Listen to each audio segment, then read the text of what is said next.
Oh, ito plano natin. Delphin, nakikita mo ba itong papel na to? Nakikita ko. Oh. Kailangan to mapapirmahan to kay Tio namin. Para lahat ng ari-arian niya mapunta sa amin dalawa. Ay, paano yan? Kung hindi niya pirmahan yan, tutuluyan ko na siya. Naku, hindi. Huwag mo tuluyan. Lalo hindi makakapirma yun. Gawin mo lang, tatakutin mo lang. Ganun ba? Kala ko tutuluyan. Mabuti nagkakaintindihan tayo.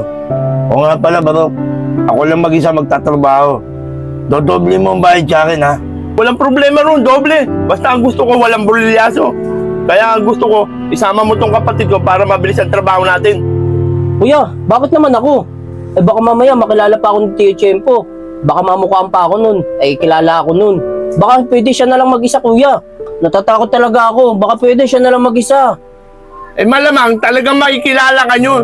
Pero kung ito gagamitin mo, hindi ka makikilala nyo para mabilis ang trabaho natin.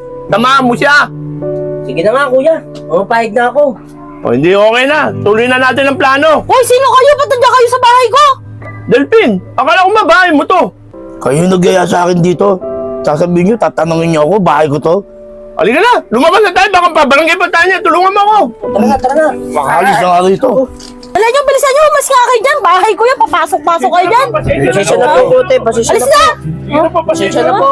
Pasensya na po. Akala ko bahay mo to. Tapamak niyo pa ako. Pasok mo pa.